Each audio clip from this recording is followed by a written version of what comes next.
Augusto Barrera, el doctor Augusto Barrera, secretario de Educación Superior, Ciencia y Tecnología, conocido como CENESID, se encuentra con nosotros a propósito de la visita del presidente de la República, Lenín Moreno Garcés, el día de ayer a las instalaciones de Yaxey. Han existido serios cuestionamientos luego de una investigación interna de la propia universidad y se ha solicitado a la Contraloría que haga las auditorías correspondientes en términos de gestión.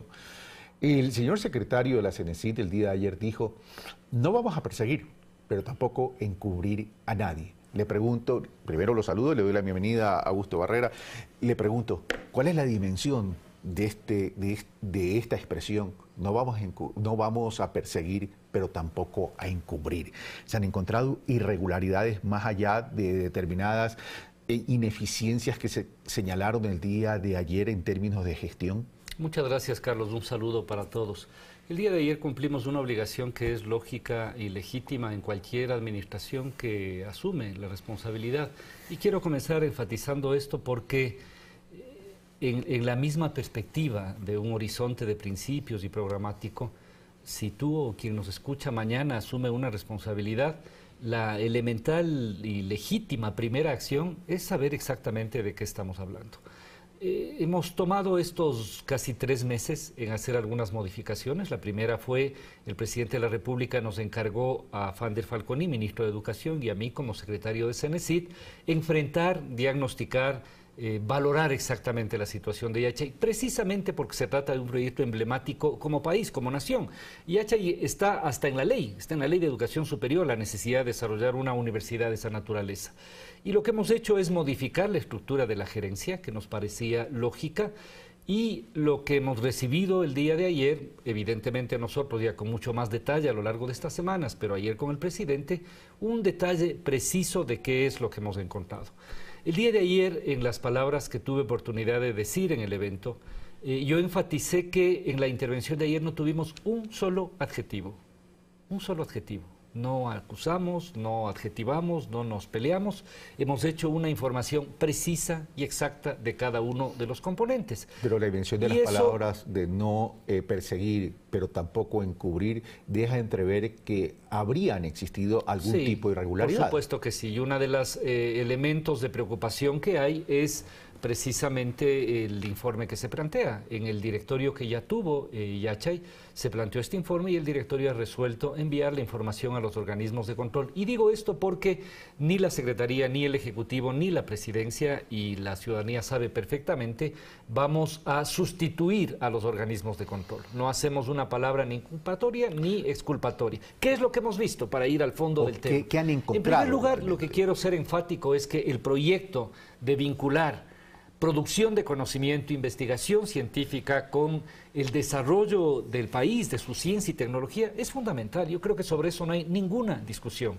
Lo he enfatizado ayer, esta perspectiva de una construcción de un país soberano no es posible si no modificamos la histórica dependencia tecnológica. Desde la colonia somos un país que producimos materias primas y no somos capaces de incorporar valor agregado. Pero ese objetivo es el deber ser, y ese objetivo, por más que no se lo haya cumplido en un momento dado, no significa indicios de responsabilidad. Exactamente, ese objetivo, pero lo digo porque no es un problema, y quiero insistir, de desviación ni política ni ideológica. El compromiso de desarrollar eso, continuar, hacerlo y desarrollar. Segundo, entender que eso es un recurso del país, que no es una obra de un gobierno o de una persona, sino que es un recurso de, primero, el sistema universitario. Y yo quiero agradecer públicamente la presencia de muchos rectores de varias universidades públicas y privadas que están empeñados en fortalecer Yaxey. ¿Qué hemos encontrado? Hemos encontrado que hay cosas que están hechas y que están bien, digamos, y que hemos valorado, pero graves problemas. Hay una empresa pública que tiene 750 personas, es una enorme empresa pública. La mitad de las 4.500 hectáreas están prácticamente inutilizadas, subutilizadas y en algunos casos en franco proceso de deterioro. De los 7 edificios hay 5 que tienen problemas estructurales serios y cuya obra ha sido paralizada, esto es importante decir, desde mayo o junio del año 2015, es decir, 2 años y medio, y lo más grave es que algunos de ellos tienen deflexiones estructurales y problemas complicados desde ese punto de vista. Hay también, lo ha dicho el señor gerente ayer, más de 40 millones de dólares de convenios de pago, órdenes verbales, etcétera, en procesos contractuales complicados. y en algunos casos ha llamado la atención sobre la ausencia de los componentes de inversión de empresas privadas, etcétera, que incluso en algún momento se generó una enorme expectativa.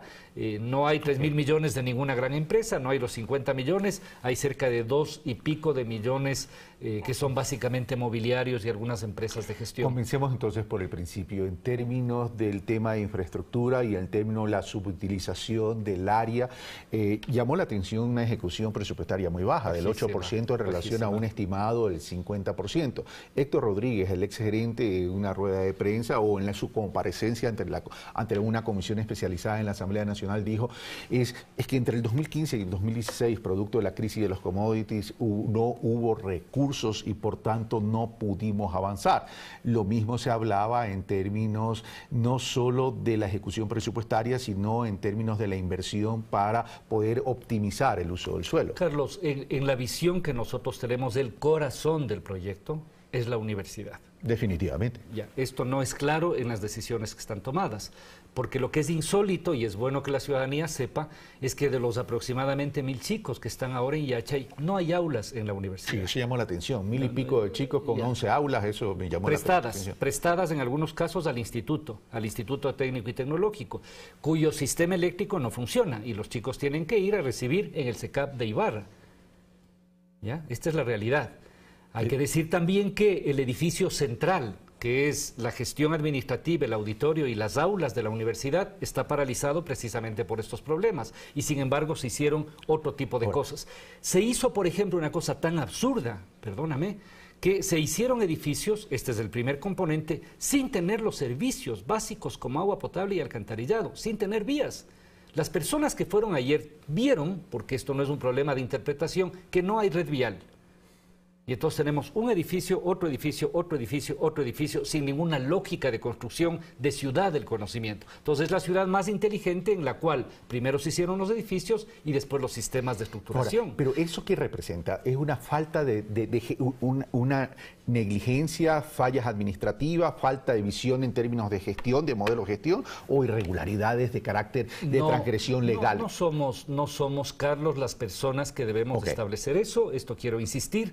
Nuestra decisión, repito lo que dije ayer. Por eso la solicitud de auditoría. Obvio, digamos, es obvio, pero es absolutamente lógico y hacerlo con toda frontalidad. Además, hacerlo nosotros, porque nosotros creemos en el proyecto y vamos a defender el proyecto y vamos a sacarlo adelante. Vamos a redimensionar, vamos a actuar con sentido común, sin prepotencia, sin arrogancia, sin esta lógica a veces de que yo lo sé todo y soy el tecnócrata más listo del planeta, sino que vamos a gestionar esto con sentido común, pensando fundamentalmente en el núcleo que es la universidad. Terminemos estos rubros para luego ir a la esencia, al espíritu de la universidad. Usted dice, hay convenios de pagos por alrededor de 40 millones de dólares, pero utilizó un adjetivo calificativo que llama la atención. Convenios de pagos complicados. Complicados, claro. ¿Por qué complicados? Porque todo el mundo que ha vivido gestión pública sabe perfectamente que uno está en el marco de los contratos. El gerente ha planteado ayer alguna comparación de precios unitarios de contratos en los que hay una relación de 2 y 3 a 1 con los precios que están se usan, digamos, sí en las estamos cámaras. Hablando de otra cosa. Esto es lo que ha dicho. Insisto, esto es lo que efectivamente las instituciones de control tienen que identificar. ¿Qué es lo que tenemos que hacer nosotros? Facilitar toda la información y solicitar a que las instancias de control hagan el examen que deben hacer. ¿Hubo una transición en este tema entre la administración anterior y la actual administración como para que con base a estas inquietudes la administración anterior pueda descargar, o esto ya se le pasa a la Contraloría y será ante la Contraloría que tendrán que presentar las pruebas de descargo? Carlos, los procesos de transición tienen que ver con los aspectos programáticos y con la buena fe en el traslado de la información.